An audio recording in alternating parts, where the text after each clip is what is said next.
Great. Hello, everybody. Today, I'm going to be doing a workshop on intermediate judging, as I'll call it. So somewhere between, I guess, intro and advanced judging. What is this, or who is this, I guess, basically aimed towards? This is, I think, actually aimed towards the vast majority of debaters. For judges, I think it is a pretty essential or hopefully a very helpful step. But I am expecting you to have a basic understanding of BP and how it works. I also recommend that you read the world's manual. Really helpful in providing a lot of information as well. But this is sort of attempting to cover a couple of things that I think is different from what you generally see. Firstly, how do you critically evaluate a debate or thinking about a round and coming to a reasonable conclusion regarding that round, right? This will involve things like judging extensions or close diagonals, how to figure out weighing and top off, and these sorts of questions. And I'll probably also attempt to give a series of common problems one often encounters as a judge and how to think about and solve these issues. I will also talk about other elements that you often tend to see in other workshops. So, like how to take notes, how to manage panels and give an OA, as well as how to be a good panelist. But I think these are less things I will focus less time on because I just feel that most other workshops cover these anyways. Before this, then, why is judging generally useful for debaters? And I think most people tend to think judging is just useful for judges. This is quite untrue. Most people only say that judging or will help a debater figure out, say, like what a judge themselves actually want. And this is true trivially, like obviously you get to understand things from the perspective of a judge a bit more. But there are many unique skills that judging also helps you with as a debater. Firstly and primarily, I think it's summarizing. This has to be true, right? You're giving a 15-minute OA or often a 3-minute deliberation contribution on a 1 hour debate. So this means skills such as how to distill a debate down to its core components or how to eliminate useless fluff within a round. These things help you, like very helpful. I think judging helps you a lot with it, right? Also, things like word efficiency, how to say things in just a few words, but still have the most amount of impact, really essential. And also things like illustrations, right? So, for example, quite often, as I will explain, judging often requires trying to sort out through the mess and gain clarity. So, distilling a debate down to a key scenario that helps you understand where gov and ops argumentation or impacts are ending. These are all things that are very helpful. And obviously, like you need these skills in debating as well, right? You have only 7 minutes to try and refute very efficiently. You cannot refute everything. You often need to bucket material that you're being given into a few specific clashes or areas, try and deal with a key idea or mechanism they've been given as efficiently as possible. All these are essential debate skills that judging helps you with. Secondly, judging also is helpful in very many ways with weighing and strategy. So obviously, it's trivially true. It helps you with strategy, right? What extension should I give? What thing should I choose to refute and what can I choose to ignore? How precisely do I weigh in a charitable manner? These are all things you learn first and foremost from judging, because quite obviously, judging is the act of analyzing these same things between different teams, right? But often it's also really helpful in things such as characterization clashes and weighing them. So, for example, what deadlock do I need to specifically break between two teams, and how do I go about breaking it, right? How do I compare mechanisms between different teams? Like, I don't know, if you imagine an example about like whether like you should nationalize a specific industry, both gov and op teams can try and give different mechanisms on why governments are short-termist because of their election cycles, whereas companies are short-termist because of their short-term like quarterly profits or quarterly reports. How do you weigh these things? How do you break that deadlock? These are all the sorts of things that judging helps you with. Because again, sometimes you need to break that deadlock yourself. Sometimes you need to spot or realize where teams are counter arguing against each other. So, given this, then, the flow of this workshop is maybe like a rough, like a quick set of things on how to take notes. Then the majority of this workshop, which is how to come to a call and how to come to a reasonable explanation of that call, how to evaluate. And then finally, some generally important tips on how to be a good panelist, how to be a good chair with regards to panel management and giving an OA. An important note to make then before we get into note taking. Judging is a trade off between comprehension and comprehensiveness. That is, it's often about figuring out the balance between clarity and covering everything or being relatively comprehensive. You try to be too clear, you run the risk of missing out important pieces of material. You try to cover everything, and often you get trapped in the weeds, and speakers lose understanding of why they have lost or won the round. This is the thing we will keep coming back to when I explain how we try to like get this balance perfect or as right as we can. Note taking. A couple of general tips. I generally recommend the Korea and Belgrade YouTube channel that often has a lot of helpful notes, a lot of helpful things on how to take notes in many instances. I think that's really useful. But a couple of tips that I found helpful. One, only note down what you understand and make note of what you don't understand. Often, especially when you're typing, it's easy to sort of note things down mindlessly. You do not want to do that. You only want to note down what you are able to comprehend quite trivially, because obviously you need to understand how what has been said. You need to understand how it interacts with another team. You need to understand if there's a burden missing. You can't do that if you're just mindless noting things down. Remember, the deliberation at the end, you may have a couple of minutes of silent time, but those 2 minutes are incredibly insufficient in trying to understand a full call right from scratch just by looking at your notes. So note only what you do understand. This means you ought summarize. The main thing you ought summarize the most often is the bottom lines or the thesis of an argument or of any rebuttal that's been given. So often you will see teams give like a huge amount of material, right? Three reasons why X is true. There are three impacts arising out of this. I have four responses to this piece of material. Often you may not always be able to understand this. So you ought to synthesize it. What is the bottom line they are trying to prove? What is the end impact they are going for? What is the key function of this rebuttal that's being made? Sometimes, if you can't track everything, tracking the summaries via the bottom lines or thesis of the argument is enough, or at least is very helpful in understanding this is the North Star that team is going towards. So, a thesis would basically something like this mechanism would lead to this impact. So, it might be something like governments are inherently more long term because companies are often driven by short term quarterly profits, whereas governments can make long term 5 year plans. Ignoring the quality of this mechanism, the point is that this might be a chain of logic that explains the thesis of that argument. Secondly, I might often recommend writing in full sentences, even when you're tracking. This is the way to do this is like give or note down a debate or even a few speeches. And if you're sharing it with somebody else, can they fully understand it? Again, the importance of this is because if you write in full sentences, you're able to understand what you've written, and thereby you're ensuring that you are writing only what you have understood. So again, I might recommend writing in full sentences. Couple of other things. One, very helpful to mention clashes after each speech. So between speeches, there often is a little bit of dead time, right? When the next speaker is getting ready and blah, blah, blah. That is not time you ought be passively just like looking at the debate. You ought actively be thinking, how do I understand the speech? What is like, a bottom line that I understand from the speech? What are the key controlling questions or clashes that I now need to evaluate between them? Noting them briefly, even if it's just like two words, even if it's just two lines, very helpful in evaluating where or in what stage of the debate that you currently are at, right? A good way to figure this out is like, what is the controlling question? What this means is sometimes both teams are arguing about the same thing, and there is a deeper question that sort of helps you break this deadlock. So, like, if like I said, so for example, there is a like let's say there is a debate where like Gov argues that people being really famous is like famous people talking about like public issues is quite bad because those famous people like may like because of their celebrityhood they actually like detract a lot of criticism. A lot of people do not criticize them or analyze them well enough, and an opposition may say actually them being really famous is what makes them a lightning rod to criticism. This has an important controlling or a rough summary question, which is like, what is the famousness of celebrities doing more? Is it preventing critique or is it a lightning rod for critique? So this could be a controlling question that you want to figure out, and answering that can be very helpful. A couple of drills then to help you get better at note taking, right? You could just choose to track a speech a couple of times, or track, I would say, a clash quite often a couple of times, and look at your notes after. Do they make sense? Do you think that if you had to look at the notes for 10 seconds or 5 seconds, like a clash, could you immediately understand what the bottom line you're arriving at is? So that can be really helpful.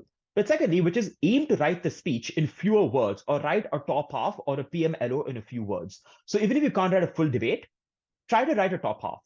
Figure out the key clashes and write it in as few words as you can. Try to even say it after that, or like give like give an OA or something with saying as few words as possible while being as slow as possible.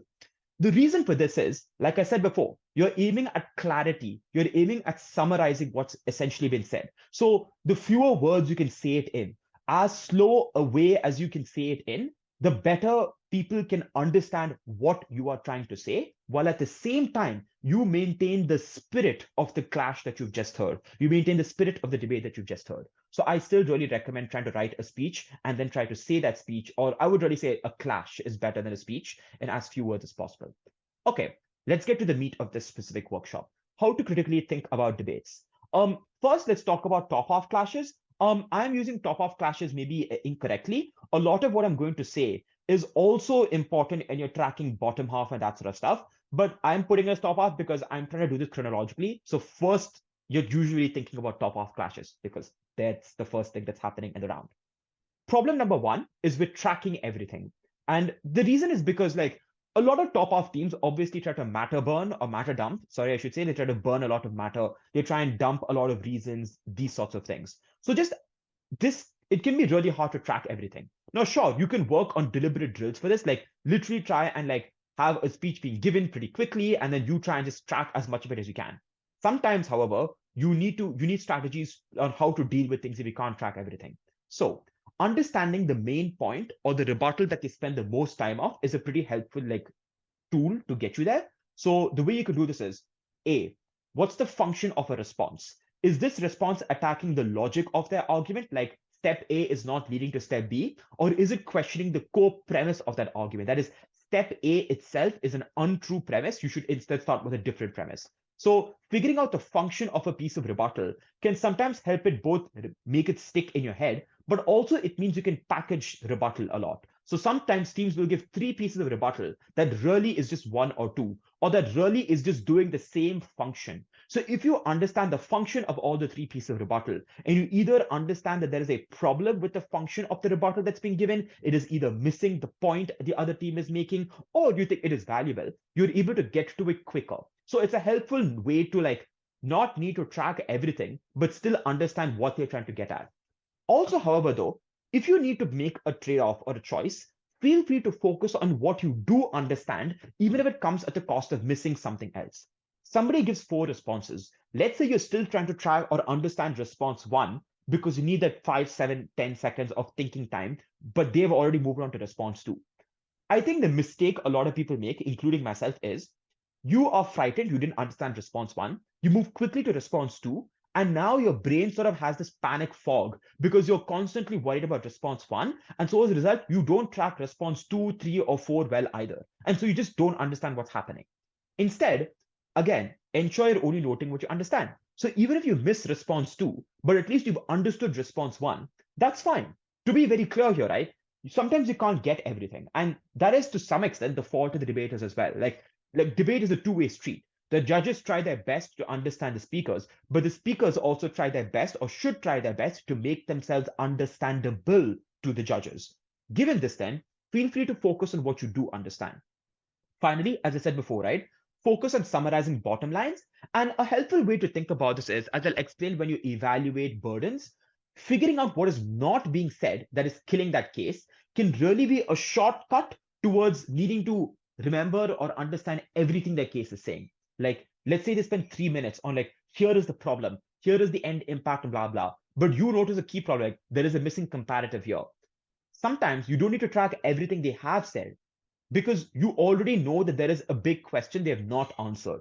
So figuring out what is not being said allows you to get away with not tracking everything they have said. That I think can be a pretty helpful note as well for tracking. Okay, the next problem is evaluating what you do have. And there are a few ways that it can be unclear, right? So the main thing you may often see is this like unclear weighing. This is true in both top and bottom of clashes. And this happens with two kinds of clashes, right? You either have characterization clashes or impact clashes. So characterization clashes, which is like in a soft motion or in a narrative debate, opening government may say, this is how the narrative happens. And O says, no, no, no, no, this is how the narrative happens. Or in this case, for example, like, is governments or companies more short term? There's characterization clash, right? Which characterization is truer? But there may also be impact clashes. So, for example, one team has you get more economic growth, the other team has you get less inequality. Which impact is more important and why? Or in some instances, one team has like you feel a little less depressed and unhappy, the other one, which is like you are a little less angry and so you hurt others a lot less. Which impact is more important and why? How do you evaluate both these clashes? Characterization clash. One, feel free to value the quality of an analysis when you're thinking about a characterization clash. So you could say, there is an illustration or an example that seems clearer or more intuitive.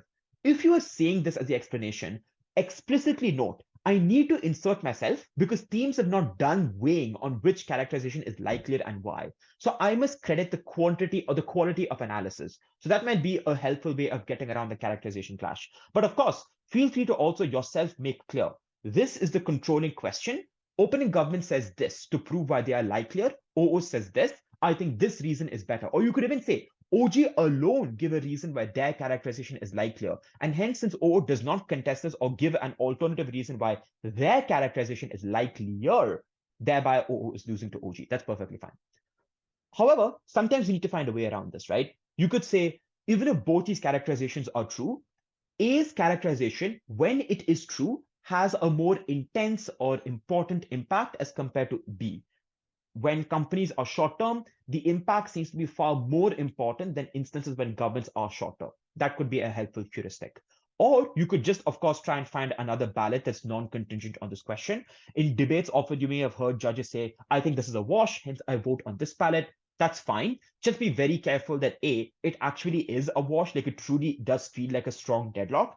And B, that the other ballot you are thereby voting on, that's not contingent on this question. That is, say, not contingent on whether governments or companies are short term or long term. This other ballot is still like something that there is some explanation on. But that's another way to find a way around it, around characterization clashes. Impact clashes, right? One, again, feel free to value an impact that is clearly explained over an impact that isn't. Remember, the words manual itself allows for an impact extension to be independently winning. So this means you can credit extensions or impacts that are something like A, is this impact an actually a good thing?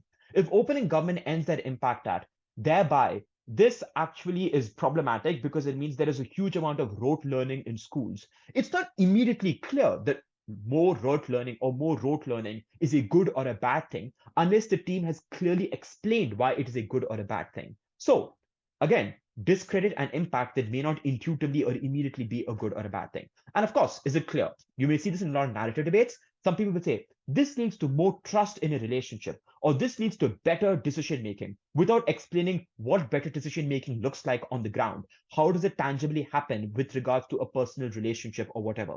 So if something is not clear or is vague or fluffy, feel free to say, I'm discrediting it. I just can't do it because it's just so vague. I don't understand what this looks like. Whereas opposition's impact is far clearer. Quality of analysis, pretty helpful. The other way, of course, you can obviously do is weighing on the way debaters are supposed to weigh impacts. So you can weigh on scale, on the intensity of impact, on the vulnerability of that specific actor. These are all plausible ways on how you can weigh yourself as a judge, how speakers themselves are understanding debates. So that's perfectly fine. So the main thing, however, is like I think scale and intensity are often better ones than vulnerability of the actor. Like because it just is like it depends. Like some I can't always tell whether like X vulnerable actor is more important than Y vulnerable actor. Is a poor person worse off than a person who's affected by race? If a team isn't clearly explaining that to you, you can value scale or intensity instead. Okay. The third thing that often happens is burden of proof or analysis. And I think Hadar has a really good workshop on what burdens of proofs are and how to understand them. But a brief, like, I guess, like down and dirty explanation. A burden of proof is a link in the chain that must be explained in order for the end impact to be credited. If ultimately you're saying this motion leads to impact A, there are many things that have to be proven in order for you to believe that impact A is accessed. What might examples of missing burdens of proof be or look like? A, missing comparatives. So teams are often, you may notice, good at identifying a problem, but not actually how they solve that problem on their side, or at least what is the common metric on which you solve that problem. So for example, you may have a motion about how like there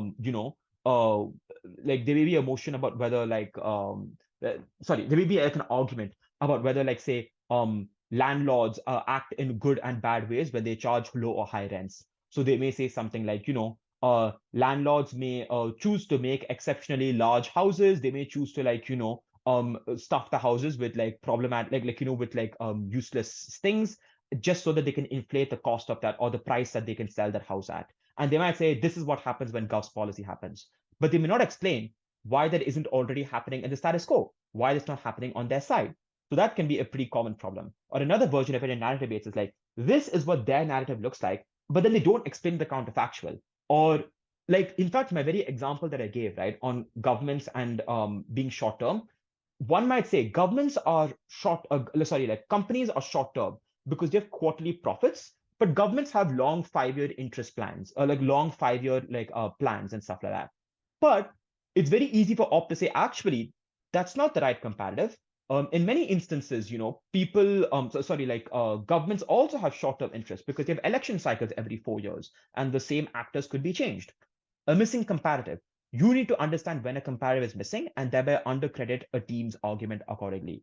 Secondly, a link in the chain is just asserted or unclearly explained, right? Sometimes a characterization may not be proven, it may just be asserted. You may see this in a lot of narrative debates. So, like, someone might say, like, parents are likely to do this in a good way, but they don't explain why that's always the case. Or they may say, like, this is the way that narrative looks like, but not say why is it likely to be done in that way. Other kinds of motions, right? So like there's like many versions of this motion, like about whether like founders of a company are better than new CEOs and that sort of stuff. And like teams can sometimes just assert characterizations.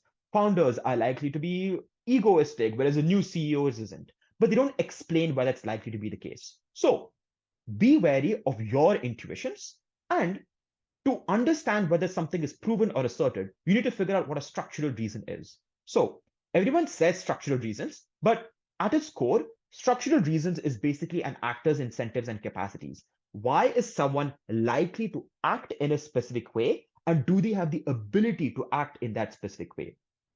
So when you say why someone is likely to act in that way, you could say things like, here are pre-existing biases that they may have, or here are some self-interested, like here is it is in their self-interest to act in this specific way, right? Or it may sometimes just be a really intuitive reason. So parents love their children most of the time, might be a reason why parents choose to, I don't know, instruct their children about this narrative in a good way, something like that. So think about whether someone is structurally proven via an actor's incentives why something is true as opposed to asserted. This is obviously essential in determining the difference between a proven link or a proven burden and between an assertion. So always be wary of that when you're thinking about burdens of proofs. Thirdly, in the impact, I've mentioned this already before, but there is a nuance I want to add here, right? There is like impact can sometimes be very vague, but the main way it manifests is an impact difficult to scale or understand. And this comes down to understanding the margin of change or the delta, right? Someone may say that this motion leads to a massive change in climate change, but you may not believe it. You may think that just because in this area or in this city pollution requirements are changing, it doesn't mean that however much pollution increases or decreases in this area has a significant impact on climate change levels in the world. How might you help figure this out? A, figure out an in real life scenario that lets you identify how a team's argument operates. Let's give an example. So, if there's a narrative debate or something, you may figure out a scenario. For example, two people in a relationship and they're trying to decide how to determine a breakup of household chores. Or another example may be whether a woman in a relationship chooses to let go of her career historically in favor of taking care of the children. Pick a scenario and let that scenario be the prism by which you understand teams' arguments. Sometimes that scenario lets you identify this team's argument or impact extends this far, or this team's characterization in this scenario extends this far. Opposition's characterization or impact in this same scenario does not extend to the same extent or goes a little bit further. So, a tangible, grounded example lets you identify where teams' general mex apply to and to what extent does the impact apply to. Like I said before, your job as the judge is to be clearer than the debaters. A scenario helps you get there. But also, feel free to not make your life too difficult. As I said before, give it to the team you can understand. So you can say, this impact seems reasonably good. That the impact, I don't understand it. It seems too vague. I don't think it's very clear. And here is thereby what is specifically missing in it. Um, Finally, counter arguing versus refuting or weighing. I think this is a very common problem that debaters or judges don't understand. The team that spoke last is not the team who wins the point, right? It is not enough to give new reasons the team before you is not true. It is important to refute the actual reasons they themselves have given. If they have not given those reasons themselves, you as a judge must intervene and evaluate yourself. Which reason do you buy and why? For example, a lot of times you may notice opening government may say governments are short term because of election cycles. Companies are often long term because shareholders don't get replaced. Opposition may come up and say, no, no, no, no, no. Governments are actually long term and companies are short term because companies are profit driven and need to care about attacking the bottom line every quarterly in a quarterly report. Governments have 5-year plans. Notice, neither team has refuted each other. Both teams have counter argued. They've given different reasons or mechanisms why they are true. You need to decide how they interact. Which reason is better or why? Which reason makes most is truer or why? Or is a reason analyzed better than another? Is a reason when it is true leading to a better impact? In a sense, this is important in determining a characterization clash. A team who's just counter argued is not a team that has won that characterization clash. It is just a team that has counter argued it. And you need to go back to understanding how to evaluate characterization clashes to decide how to break that deadlock. I just want to make clear at this stage, right? These are all ways to think, but you need to also explain this in a way that's convincing to a judge. So, sorry, to speakers. So sometimes understanding the components of an argument help you understand which component is missing. So an argument, I think there's a very good workshop here by Lucia. I think she gave it as part of the Madrid EUDC, time. I think it was one of those workshops, but you can check back. Just explaining the different components of an argument. But very quickly put, right? A component of an argument. There is a claim or a thesis statement, right?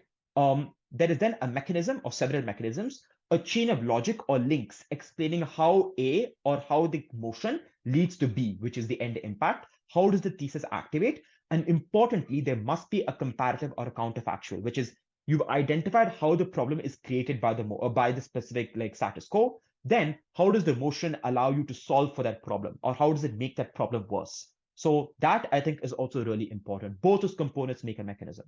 Then there is an impact, which is here is the difference between what their impact is and what we get instead. And thereby, what is the margin of change in the impact that I can credit as a judge? So that gives you the impact, and then weighing, right? Which is like, why is this impact better than ops impacts? Why is our characterization more likely than ops characterization? The basic components of an argument. What this then means is, if you're explaining a missing burden to a team, if you're saying the quality of a team's analysis is better than another, do not be vague. Do not say this team's mechanization is better. That is not helpful to the judge, to the speakers. You have to say what is missing in the team, which is why you thereby think the mechanization is vague. What is missing in a team, which is why you think the margin of change in that impact is small. The question you thereby ask yourself is, if this was there in this person's speech, I would have credited this argument or this rebuttal to the fullest extent. I would have thought this rebuttal is winning. I don't know why I said thought of a rebuttal. But so that can be really, really helpful in clearly explaining to a speaker what is missing in their speech. You say, this was missing in your speech. If this had been said, if this had been explained, I would have credited it. Since it isn't, thereby there is a missing burden. Thereby this rebuttal is not working. So that's really most of what I have to say on how to evaluate top halves, but also how to evaluate an argument or rebuttal independently. Okay, let's talk about extensions. Hopefully, again, everyone knows what an extension is, right? An extension at its core can be anything that is new. New rebuttal, new characterization or framing, a mech, an impact, or weighing. But the thing that I think is really important is understanding what an extension, like how to determine whether an extension is winning or not. And there are many like dicey lines to be careful about, right? Usually figuring out if an extension is winning is, how is this extension important? How is it new? Is it important? Is it new? If both of these questions have been answered satisfactorily, that will help you explain why an extension wins. So let's start with evaluating what a new extension is. The question you ought to ask yourself when you're hearing it, and that you hopefully get better at with time, is what parts are new and what parts are not new? Is it a new mechanism to the same impact that their opening has talked about? Is it a similar mechanism, but accessing a new impact that opening has talked about? Or is it just a new mech to a new impact, right? This, I think, is a hopefully helpful frame to figure out. Is this mechanism new? Is this impact new? Figuring out the function of an extension is really helpful in understanding whether that extension is new and what parts are new. What are common problems I think judges tend to have when they're evaluating if an extension is new? One, anything that is differently said is just seen as new. Someone repackages the same idea and then you credit it as new. I think a lot of people may know this as an EPL extension, right? How do you determine the difference? One, is what is said much more important than what? So is what the part that is the same, is it more important than the part that is new? That can be very like a helpful question to figure out, right? A team may have a mechanism that's differently told, but is the part that is different, is it more important than the part that is similar? That can be helpful. Secondly, right, it's just important to like think of it yourself. Is this differently packaged? So for example, can the same example or scenario apply equally to both top half and the bottom half argument, or do they apply differentially? Is the impact that CG goes for bigger or different? Is the example or scenario very similar? This can be really helpful in figuring things out. And if I'm being honest, I think most judges, when they ask themselves the question, is this differently packaged, can usually come up with an answer that seems reasonable. The real problem is judges don't ask themselves that question often or frequently enough.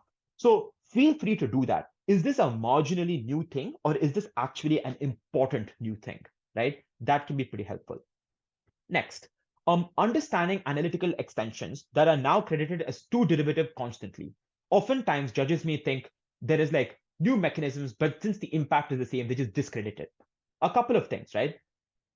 Since judges sometimes they may tend to recognize the teams are going for the same impact, what you ought to determine is one mechanism or idea substantially better than the other? One, is the team explaining why their mechanism is significantly better than their top half, right? So they're either helping more people or accessing a larger number of people, or they're showing a specific flaw, or they're showing like a specific assumption in a team's argument that they are instead proving. So if a team is clearly explaining it, then you can evaluate it. You can say, this team has a clear flaw or assumption, and you are thereby you ought undercredit the top off argument. The closing government thereby meets this burden instead with a different explanation. So the two things then is there a substantial problem? And is the closing team filling that substantial problem well? Those are usually the questions involved in figuring out if an analytical extension is valid. So what it means to be substantial is usually the following, right? The impact being accessed is much larger. It is explaining a mechanism that is often very unclear or entirely missing. That is a pretty clear understanding of substantial, right? If the closing team is explaining a burden that has been missed, and that is then they are explaining, right? The closing team wins. So if OG has a missing comparative and CG explain a comparative, and if they explained well, presumably, right? You have to analyze whether it's explained well, then that's enough for them to win. So this means, to be clear, even if opening prove 9 out of 10 links, proving a one essential missing link from closing is enough to beat their opening. So you need to evaluate, is this essential or substantial? Is this like clearly given? And if it isn't, feel free to say, I'm sorry, this seems too marginal or this is insufficient, because opening government still say this, that largely accesses closing government's impact or closing government's mechanism, or opening government proves this mechanism in a different way, and that is still reasonably enough. Like that is still substantially a good enough mechanism. So is it substantial, and is it effectively proven itself? So you need to figure those things out. If a team explains it themselves, very good. If they don't, you need to evaluate it. And my general vibe is, if you are uncertain, more often than not, that means the opening team has beaten their closing, because closing teams have the explicit burden of making that weighing very apparent, right? Like the opening team can't do that too much preemptively because they don't know the specifics of the closing government case. So the burden is on the closing team to convince you with their weighing. If you're uncertain, defer to opening as a worst case, right? I think that's sort of helpful. So this is where when I said things like counter arguing versus rebuttal, have they just counter argued? Are they actually doing things in a good way? Otherwise, just don't do it, right? If they're counter arguing against an opening, but they're not weighed against them, they're still losing. Okay. The other problem you may often see is weighing. So this is really important. I think judges sometimes don't always understand what a new extension is. A new extension doesn't have to be a whole new argument. It doesn't have to be a whole new impact. Breaking a characterization deadlock or a near deadlock in a clean way is enough to win a round. So clearing something that you found very confusing, that you found really deadlocky, can be enough. If opening government and opening opposition have different mechanisms on why governments or companies are short term versus long term, or why celebrities attract criticism versus detract from criticism, a closing team that cleanly breaks this deadlock with a new mechanism that you understand, that's enough for them to win. They don't need a new impact. They don't even necessarily need a new mech. They can just weigh which one is more important than the other. That's essential or enough. Finally, on rebuttal, the problem that I often noticed, apart from understanding whether something is counter argued or something is effectively refuted, is understanding a positive and negative case. So there are a couple of types of rebuttal, right? There is mitigation and there are flips, right? So there is mitigation, which is just like you say their case is not as true as they argue that it is. And this is actually the most common type of rebuttal that debaters tend to give. So they just counter argue. They would say, this is actually not true for three specific reasons. And then they'll give two different reasons that you ought credit them. Now, the main thing to be aware of here is this is often just mitigation. So they may say their case is not as true as they say it is for these other different reasons. You need to evaluate if A, those reasons are sufficient enough mitigation for you to thereby undercredit or discredit the OO argument, or B, is it just defensive material? Is it just saying that OO is not as true as they would like to be?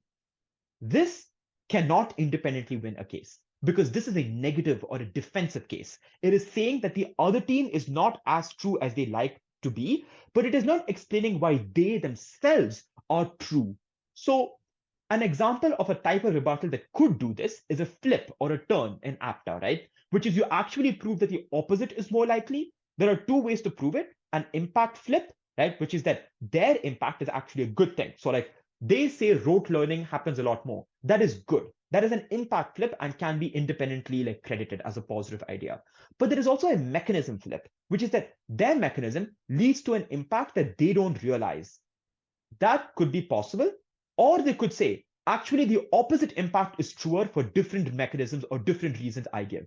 The first one, which is their mechanism leads to an impact they don't realize that's bad, that can be an independently positive material. But if they argue again, the opposite impact is truer for different reasons, counter arguing. I've told you, you have to evaluate yourself. You have to judge yourself.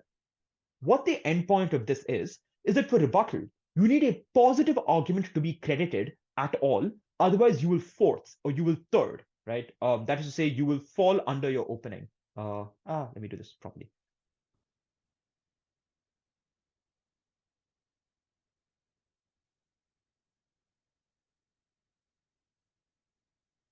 Right? This is, I think, pretty important. Basically, the idea is like you it's helpful to think of it as you need a positive reason that me as a judge should vote for you, not just more negative reasons I ought not vote for them. So a helpful heuristic is it mitigation? If it is, don't credit it as much and it's enough. And this is important, right? Like a team can't just win, like let's say OO and CG is there. Let's say CG thoroughly mitigates OO. They say OO is happening or true in almost no instance. They say all of their cases are wrong. But there is no positive case. There is no new reason I ought vote for them. There is no flip or turn of impact, or there is no new argument that closing government gives. Closing government will fall under opening opposition. It's not enough to refute the other team's cases thoroughly in a negative fashion. You must have positive extensions that you can credit and vote on independently. That's what helps determine what a winning extension looks like versus just an extension that can be credited. Okay. You may often see a triangle problem. So this sort of is like you will sometimes see like opening government, OO, and CG do different things differently. So like CG's positive material is somewhat derivative of their opening government's material. CG's rebuttal is a lot better than opening government's material, and so it refutes opening opposition. So it's something like OO beats OG. CG is sort of beating OO, but CG is kind of also losing to OG. So determining how to break this deadlock can be quite tricky. I've actually already explained how to do it, but I'm just going to restate it. So how you credit analytical extensions can determine whether CG is also beating their OG, or things like, are they weighing or are they giving a weighing extension that's really valuable over here?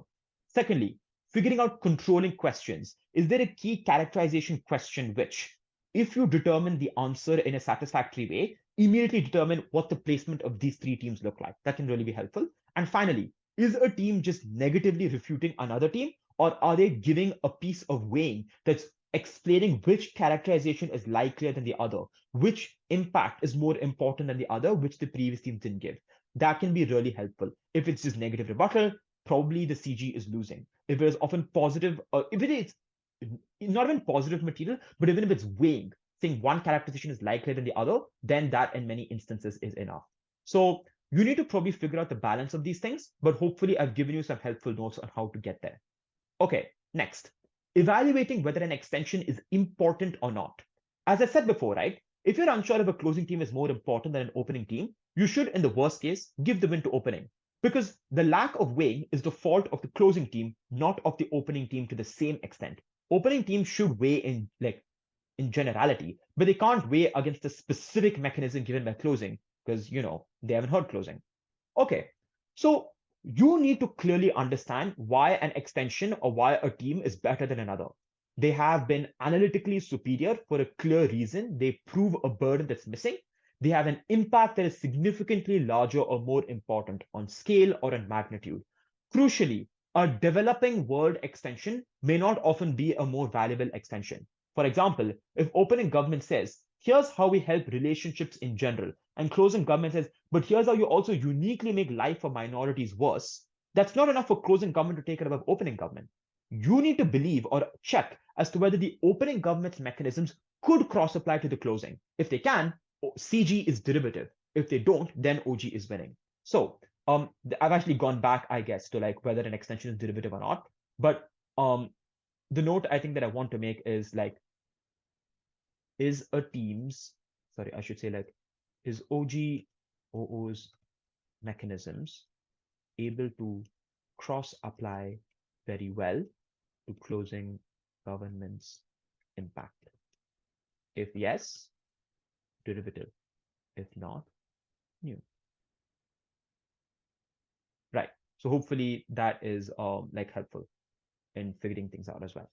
But to get back to whether an extension is important or not, right? It must have an impact that's clearly larger or more important on scale or magnitude or that sort of stuff. All right. A common problem, though, you'll often see with evaluating an important extension is where a lot of judges will just credit the largest impacts. Let's be very clear.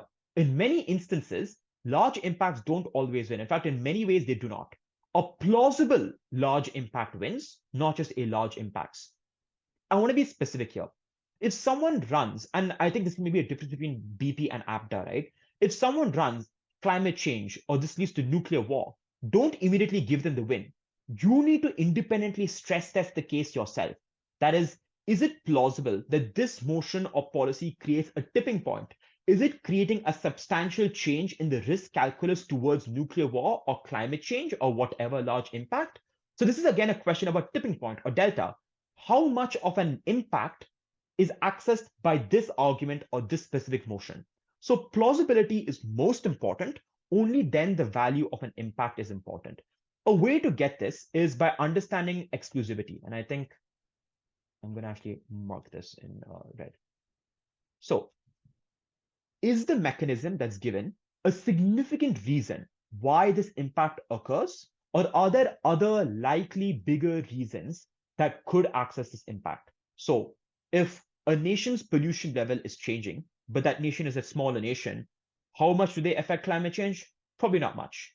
If an individual is going to tell kids to like be honest, but you can give or think of other bigger reasons why kids naturally want to be honest anyways, then this specific reason does not create a tipping point. So this is often a big difference between BP and APTA. And I think I should maybe like make a note of this as well, right? Extensions are material you should often independently evaluate, right? This is a difference between BP and APTA. In a lot of APTA rounds, often like, I should really say not just extensions. You know what? I'm putting this in the wrong place. I'm going to put this as a helpful note in general, right? BP asks for more intervention than APTA slash other formats, right? And the reason for this is there is often an imbalance in BP. Extensions will naturally involve less direct responses from opening teams because opening teams have already finished speaking. They have POIs, but that's kind of about it, right? So extensions then require like a little bit, you need to evaluate extensions yourself because otherwise, if you don't evaluate or stress this yourself a little bit at least, then any extension can be valid. Anybody that casts an implausible impact with a very weak or a very bad mechanism that's missing a lot of things, it will just be credited. So you have to first figure out as a judge, what do I actually credit? And then you think, how do I weigh what I've credited between different teams? So this is obviously different in APTA, which is very tabula rasa, right? Which is very like, if it's said, then it is most likely going to be credited if like explicit rebuttal is not given. In BP, crucially, even if there is no explicit rebuttal given to an idea, you may discredit it for a missing burden slash internal problem in that material. This is, I think, pretty important. So BP asks for a bit more intervention than APTA. Now, yes, you need to strike this balance well. You can't just be too interventionist, right? So you can't just like make rebuttal or make arguments for them. So, however, don't make rebuttal or arguments for a team. And I will not lie, sometimes it is just a vibe question, right? Like sometimes you're not going to get the balance perfectly right. That's okay. It's more important to make it understandable. So if you give an explanation to judges, to speakers, they should say, even if I don't think in the same way, I understand where they're coming from. I get where they're going with this. So you can't make rebuttal or arguments for a team in order to discredit material, but you can discredit it for a missing burden or internal problem within that material itself. Getting the balance right is not always easy, and it's fine if it isn't. Don't always panic. Sometimes just ensure you can coherently explain it in a consistently logical way. So just have a consistent logic and you'll be fine.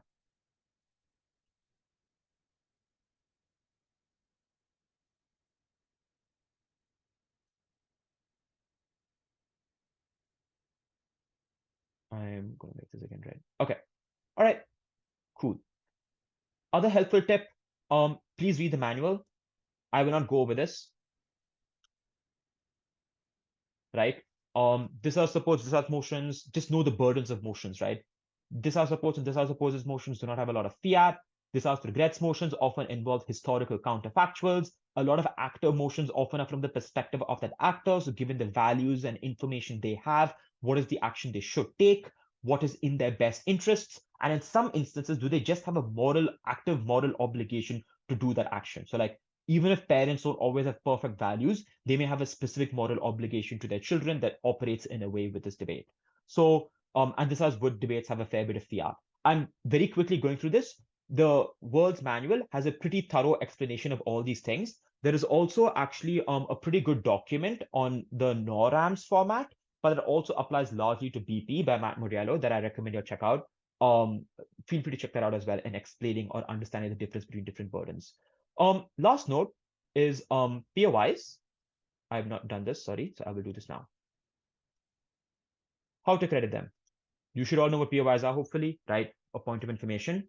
The main thing I usually recommend being as harsh on lack of POI engagement as possible. I usually recommend that. You don't have to be, right? Which is like cut a speaker point if not taken, track it carefully, and notice where it can flip a comparison. The real thing I want to make note of is you should track POIs and their responses. They can genuinely flip comparisons. I'm so terrible at typing, good lord.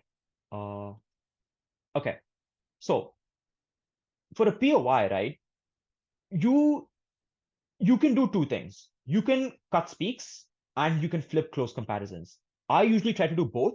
And the reason is just because, like, debate is not public speaking, right? Part of debate is to allow teams to engage with each other. Closing teams should engage with their diagonals. Opening teams should engage with their diagonals as much as possible because they cannot directly refute each other often. So, in those instances, feel free to be harsh. If they've not accepted a POI, you cut their speaker point, right?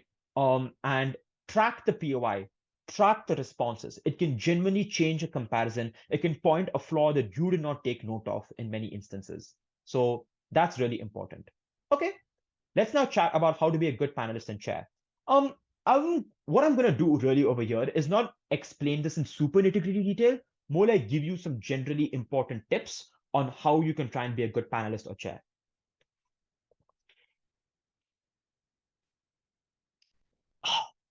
Sorry. Okay, for a panelist, at the end of the round, you hopefully know how this happens. At the end of the round, you'll be given like 1.5 to 2 minutes of silent time. The judges will usually ask you for your call, and then they'll sort of ask or go about thinking, okay, how do you understand OG versus OO? What do you think about this extension? What do you think about that material? They will then go down and walk through reasonings of every panelist and chair. One, at the end of the round, you need to have a rough call and you need to have a good reasoning, or like some rough reasoning already. So what you should not do is expect at the end of the debate to then have 2 minutes where you just like look through the clashes, look through the notes, and then do it and make a decision. The reason you can't do that is because you have too many notes and too little time to come to a full coherent discussion. What should you have already? You should have clashes written down between speeches. You should have controlling questions that, when answered, determine which team is winning a clash. And ideally, by the end of the round, you already have a rough reasoning. This team beats this team for this specific reason. So some drills you can, I think, try and do over here is there are often like some videos online with OAs already. You can look at Ostrich format, which is different, but I think still is helpful for giving an OA and how to figure out clashes. There are some UDC rounds. I feel Astana, I think, had some UDC rounds. There are like some worlds rounds as well, that often already have OAs there. So like a lot of practice rounds, they've now started the process of having just an OA also recorded that you can compare yourself to. You give an OA right after a round is happening and you compare it to theirs. The point of giving an OA immediately, as opposed to wait, is just for you to get very good as a panelist at having a rough call and an understandable reasoning as soon as you can, right? Speed and spontaneity is quite important. The point is to just get used to having a call fairly quickly that you can coherently or comfortably explain. So let's say you have a rough call and a rough reasoning. What is the 1.5 minutes of silent time for? One, firming up your explanation as to why a team is winning or losing. So you want to have the clearest explanation you can, right? Because often, and I understand this, sometimes when you are like after a round, you need a minute to process how to say something in your head in as clear a way as possible. So this might mean things like writing your notes in complete sentences, as I mentioned before, drilling this, looking back to the summary drills like I gave before. These can be really helpful in having the clearest explanation you can. Very importantly, cite in specificity. You shouldn't say, this team had a lack of mechanization. This team was vague. Say, here specifically is what is vague. Here exactly is what is lacking, and thereby I cannot cite it. I cannot credit it as much. Cite the team, right? And as I said before, you can say, it would be credited if this had been said, but this component is missing, and hence I do not buy it. That's really helpful. So let's say you don't have the call already, right? What do? Don't panic, right? I understand it. It happens, or it happens quite often for me as well. So one, try to be as clear as you can on what is confusing you. Is there a specific clash or question? Is there analysis that you think could be missing, but that you are not sure, right? Then you can either go back to that section in your notes and you can decide. So what you're looking for, again, is an understandable reason, not a perfect one. So often, when there are many clashes that are missing, a lot of people that I know tend to make the mistake of like, When there are many clashes missing, they spend too much time in the 2 minutes of silent time, just like looking through the first problem and not getting to the second or third problem. Again, you need an understandable reason. You may not have the perfect one. Don't let perfection be the enemy of like good or just enough. Just be good enough, it's fine, right? So figure out that specific question or clash and understand what you want. Or if you cannot decide, be transparent about the metric, right?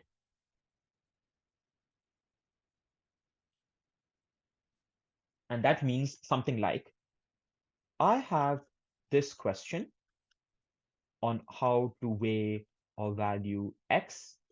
If it is answered, it will mean I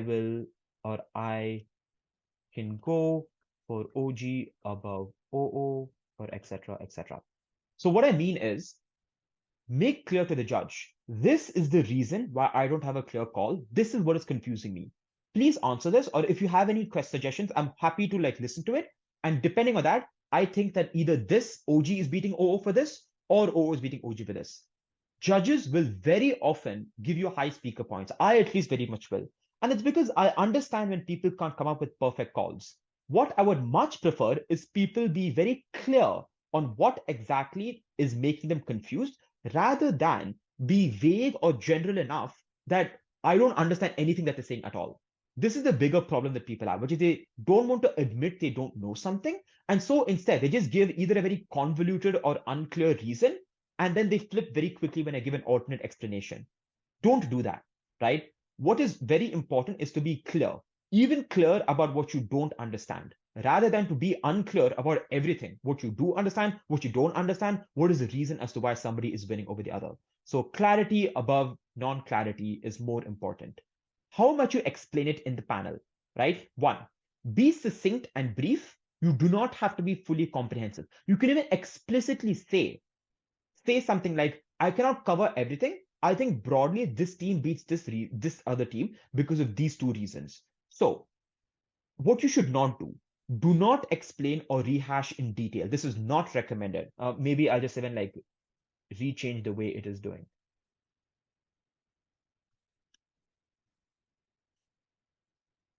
The reason is simple. Everybody has tracked the debate. Everybody should roughly know what's being said. Rehashing what each team has been said is not the most important duty of the judge. Well, the most important duty is to explain the interaction, the missing burden, the problem that tips the balance in favor of one team, the rebuttal. What I really mean is the point of the judge is to analyze, not just to summarize. Summarizing, I've obviously said before, is a very important step in both understanding what teams have said and in summarizing what your explanation is. But the explanation is still the important part. So analyze, don't just rehash, right? That I think is really important. When there are disagreements, it is okay to flip, but it is essential to give the reason why you have flipped. For example, I disagree for this specific reason. If you answer this question I have, or if you say that this metric is unimportant, I'm happy to flip. Again, be specific. Because what I often see again is judges will give a reasoning. I will then give my counter reasoning. I'll be like, you know what, you're right, it's convincing, I flip. I am actually less happy with that because it suggests the judges are not thinking on their own terms and they're not having a clear logic that is understandable. It just suggests that judges just go or vibe with whichever judge, like whichever other judge has the most riz or whichever other judge has the most convincing reason. What I'm trying to say is explaining why something is convincing is an essential role of the judge. Just being convinced is not the part of it. So be very careful about that as a judge, right? Explaining why something is.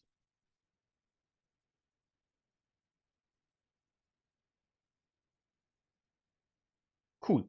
The other thing I may say is just ask clarifying questions. So often, like asking a good question is sometimes worth more than answering suboptimally.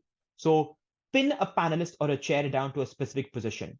Feel free to say things like, I do not understand this argument in this specific way.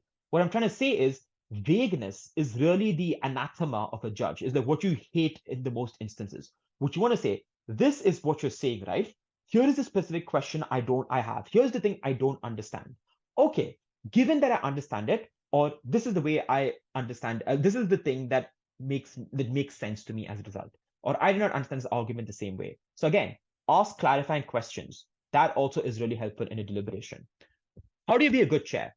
Firstly, panel management. Two-ish ways of being panel of running panels.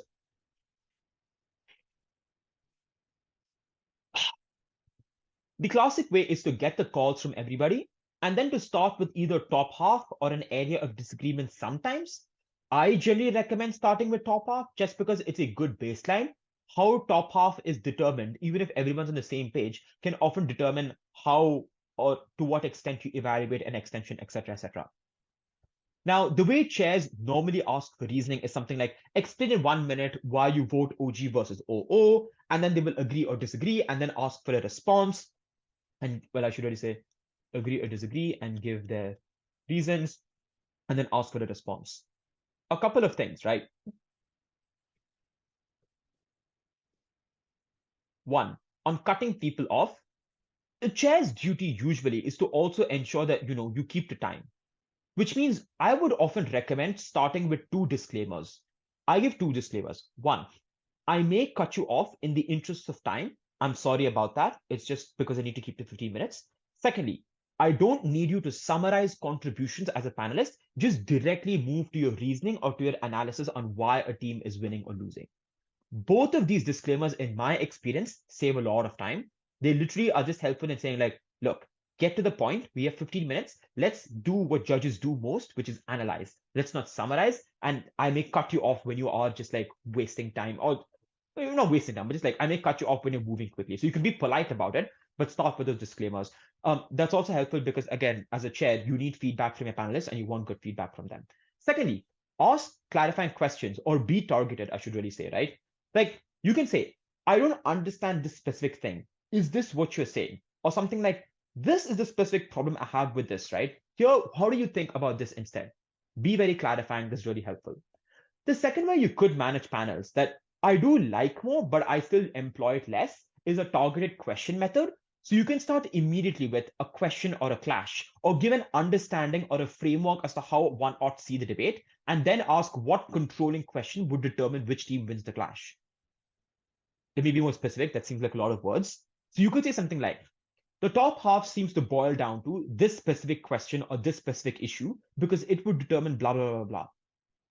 How do you, panelist A, evaluate whether this team's has proven the impact or whether this team's impact is more important? So you may say, opening government and opening opposition seem to have a tussle on whether inequality or economic growth is valuable. Opening, panelist A, how much you determine or credit whether this piece of weighing OG gives as to why economic growth is more valuable than inequality, to what extent do you credit it? So you can start immediately with a question or a clash.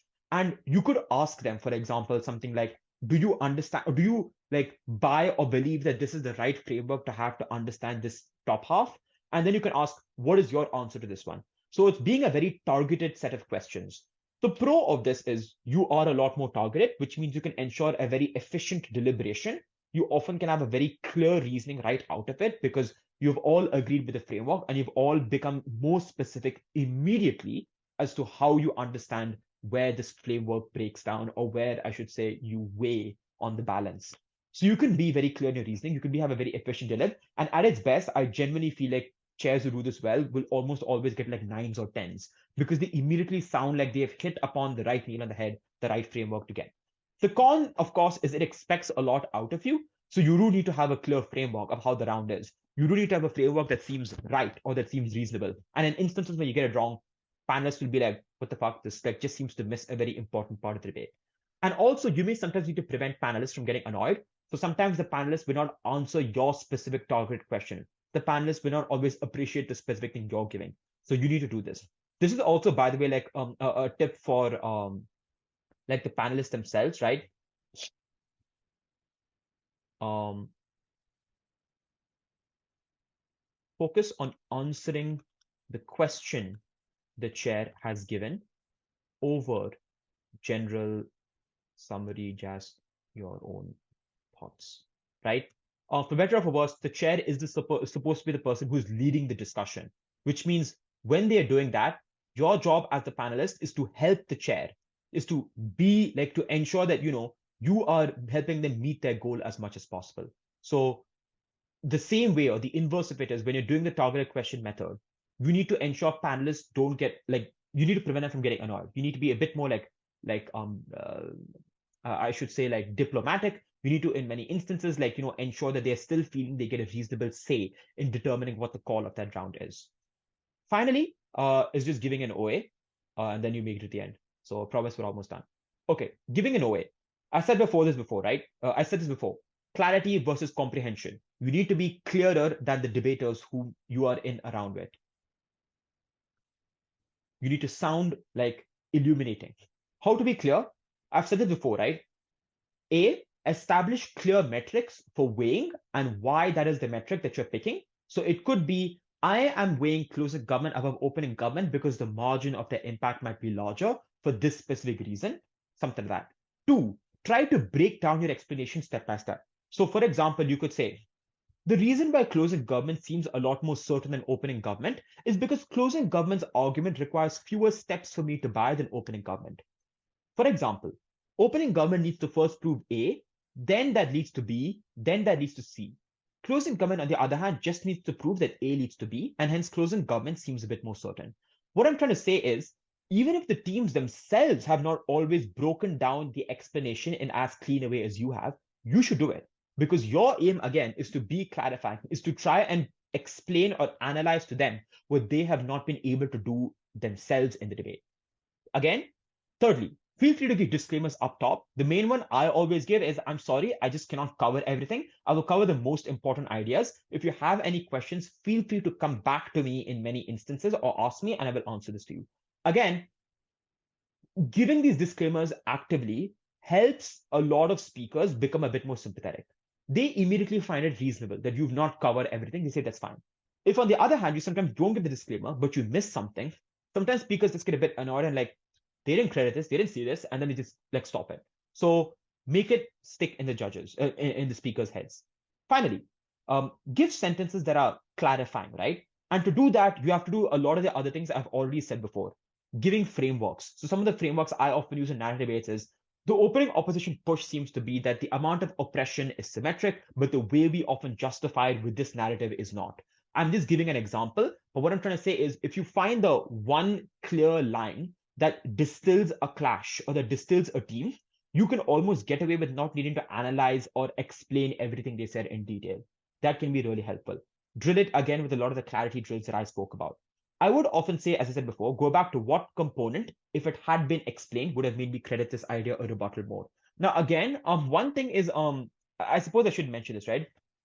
You have to say it in a way that doesn't sound too interventionist. Like I said before, BP involves naturally more intervention than APTA, but that still means you have to say it in a way that sounds reasonable. So you don't have to always say it as like, they say this, but clearly like an easy rebuttal to take it down is you could say like, here is the internal burden that's missing. It's this. And the reason this is a burden is because if they don't prove this, then I cannot believe that this next step in the argument happens that leads to impact. So if they had said this, I would have credited it. As much as possible, crucially, try to cite where other teams have also pointed out this flaw, either directly or implicitly. So that's perfectly fine to do this, right? And I suppose I should say this because it does seem like you have to avoid being seen as interventionist. So you could say something like you have to try to cite where other teams have also pointed out this flaw. They may say, and they explicitly POI this. Or you could say, your own argument seems to admit that there is a flaw in this specific place or in this specific mechanism. So using their words against them, using other teams' words against them, makes it seem like what you're doing is not just constantly intervening in a team. What you're doing is something that everyone seems to have agreed, or every other team seems to have agreed, is an actual problem in the rebuttal or in the argument you've made. So that is really helpful in not being interventionist. How to be comprehensiveness and how to be comprehensive. I've just been glib. It really just comes down to tracking drills, and it really just comes down to like remembering things. So I often, when I can, at the end of the lib, I tried to take a couple of minutes to write down a quick summary of what my OA may look like. Now, this is tough. Sometimes you may run out of time. So sometimes you have to create or write down or note down the OA while the deliberation is happening. This is perfectly fine, right? Like you can just say like, 1 sec, I am noting this, or like, this comes after this section of the OA. Like, think of the OA as kind of like a debate speech. It is in many ways like one. You are convincing 8 people that your understanding of the debate is correct. So this means, think of it a bit like an argument. You're making a claim as to why this team beat the other. Here is the reason or the mechanism as to why that is the case. And sometimes noting it down, like writing a summary of what that OA looks like, provides clarity in the mind to actually get there. In terms of structure, I'm not going to go over this. Like you can go from top to bottom. First OG versus OO, then I'll bring in CG, then I bring in CO. You can go from fourth to first. I tend to prefer the former. You can do you, bestie. Like go for it, right? I tend to like going from top to bottom because I chronologically understand the debate type in my head. I sometimes may only just say, let me quickly take the fourth out of the debate. Let me just talk about why CO is the fourth because their extension I independently do not buy for these 2 reasons. And then you can just say, let's go now over the interaction with the other 3 teams. That can help. Final note, you should always give feedback. And I highly recommend you always give feedback whenever someone asks to everybody that asks. This A is an essay. From a self-interested perspective as a judge, it's a really good way to boost scores.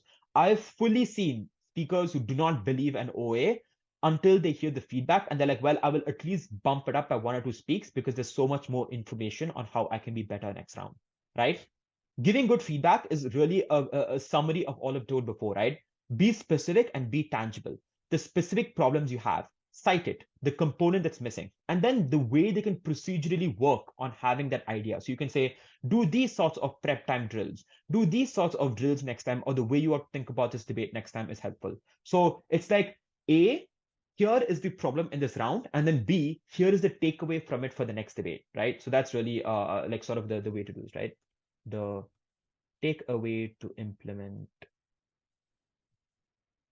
for next round. From a self-interested perspective as well, I will just note giving feedback is really helpful, even if they've already given you a feedback score, because there have definitely been times when speakers have liked my feedback enough that the next competition I judge them in, the next time I see them, or even if like they happen to be seeing a comp I'm judging at, they immediately give me higher scores. They immediately give me have a like credit me a lot more because they think I rate this judge well.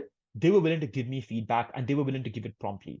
So people who like don't give feedback at all or don't respond to comments, I understand life gets busy, but very honestly, I just think you're shooting yourself in the foot. In a lot of competitions and in-person ones, give as much feedback to as many people as you can. That's the best way to ensure your own scores are high. That also infinitely just makes you a better judge or debater. The more you can diagnose other people's problems, the more you can critique or give them constructive ways to like fix those problems, the more you can do it for yourself if you're going to debate as well. So that's really like, I guess, the last note I want to end on. Sorry, this probably is quite a bit, but hopefully this gives you like a general note on how to like get better. Things like, doing judge tests, speaking to other judges often. Feel free to ask me any questions as well on Facebook. I'm happy to answer it. These can hopefully be helpful ways to try and like get there and like figure out how to become a better judge anyways. But judging is in many ways like speaking. Like you can't just become a better speaker by just like mindlessly doing competitions or just hoping you get better without any work. Judging also takes some work. Getting better at it takes work. And the reason why everyone should be trying to get better at judging is because even if you want to just be a speaker, it really does help make you a much, much better speaker. Cool. Thanks. Hope that makes sense. Bye. Take care.